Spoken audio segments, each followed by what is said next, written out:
नमस्कार दोस्तों।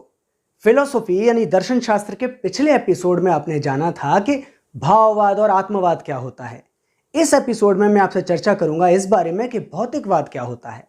भौतिकवाद ये मानता है कि इस ब्रह्मांड में जो कुदरत है वो प्राइमरी है और मनुष्य की जो चेतना है वो सेकेंडरी है। यानी पदार्थ प्राइमरी है, प्राथमिक है, और सेकेंडरी है इंसान की, मनुष्य की चेतना। भौतिकवाद नहीं मानता कि इस दुनिया को कोई रचयिता चला रहा है, कोई रचनाकार चला रहा है, कि कोई भगवान या कोई आदि शक्ति इस दुनिया को चला रही है और उसी ने हमारे अंदर चेतना को प्रस्फुटित किया है या चेतना को पैदा किया है। हमारी सोचने समझने की शक्ति को उसी भगवान ने पैदा किया है। ऐसा भौतिकवाद नहीं मानता। भौतिकवाद तो मानता है कि पदार्थ के बूते पर ही हमारी चेतना पैदा होती है।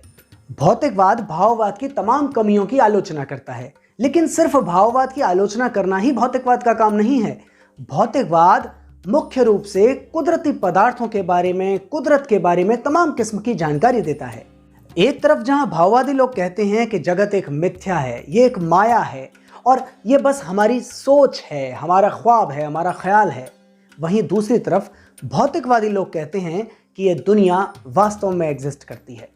वे कहते हैं कि समाज, कुदरत, पदार्थ, ये सब हमारी चेतना से, हमारे दिमाग से बाहर की चीजें हैं और ये वास्तव में मौजूद हैं।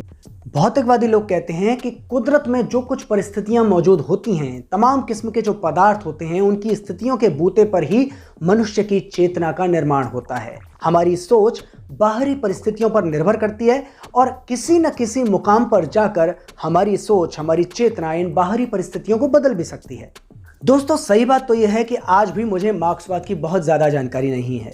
हालांकि जब मुझे इतनी भी जानकारी नहीं थी जितनी आज है, तब तक मैं समझता था कि भौतिकवाद बस उतना ही है जितना अभी मैंने आपको बताया।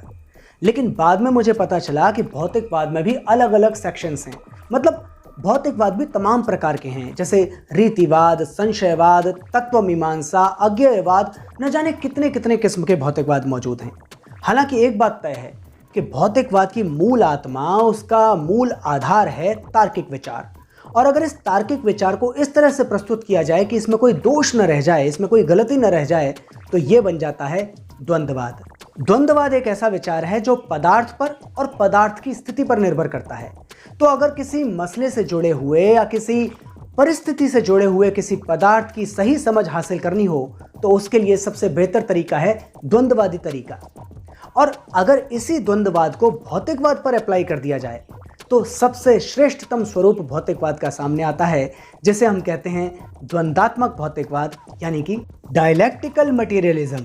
अगर इतने भारी भरकम शब्द आपकी समझ में ना आ पाए हों तो चिंता मत कीजिए, इसके बारे में विस्तार से हम आगे भी बात करेंगे। लेकिन फिलहाल तो आप बस यूं समझ लीजिए कि अगर आप ये मान लें कि चंद्रमा एक भगवान है, सूरज दूसरा भगवान है और भगवान चमत्कार कर सकते हैं, तब तो फिर सूरज और चंद्रमा के बारे में कोई जानकारी, कोई सही समझ हासिल करने की संभावना ही खत्म हो जाएगी। लेकिन अगर आप भौतिकवादी तरीके से, सही भौतिकवादी तरीके से ये समझ लें कि सूरज क्या है, आग का गोला, और चंद्रमा क्या है, मिट्टी से बना हुआ एक उपग्रह, तब जाकर आप वो सारे रास्ते खोल लेंगे जिनसे कि हम सूरज और चंद्रमा के बारे में सही जानकारी हासिल कर पाएं। बात चाहे हम भाववाद की कर लें या फिर बात कर लें भौतिकवाद की, और या फिर बात कर लें भौतिकवाद के भी सबसे बेहतरीन स्वरूप यानी कि द्वंद्वात्मक भौतिकवाद की, ये सब हैं सोचने के ही तरीके। और सोचने के ये सारे तरीके ब्रह्मांड को जानने की जिज्ञासा से ही शुरू हुए थे। अगर इनकी संख्या देखें तो अनेकों तरीके हैं सोचने के, लेकिन अगर सही मायने में देखें, मोटा मोटा देखें, तो दो ही तरीके हैं, सही तरीका और गलत तरीका। अब होना तो यह चाहिए था कि एक बार अगर सही तरीका इस दुनिया में लोगों के सामने आ जाता तो सारी दुनिया गलत तरीकों को छोड़ देती। लेकिन हम आज भी देखते हैं कि ऐसा नहीं है।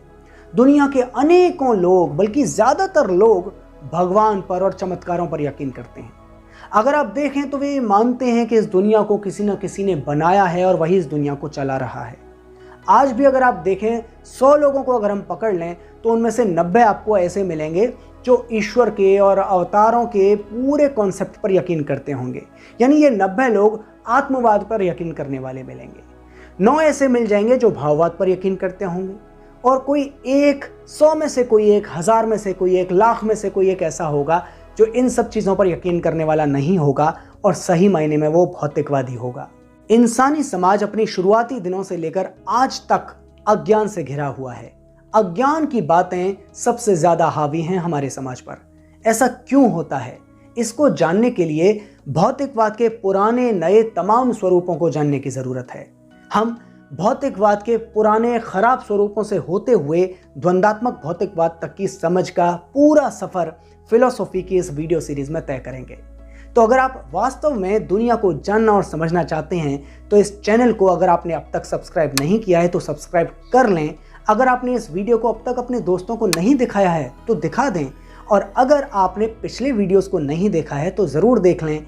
लाइक करें, कमेंट करें, अपनी प्रतिक्रिया दें, ताकि हम और आप मिलकर इस बेहतरीन सफ़र को शानदार बना सकें। शुक्रिया।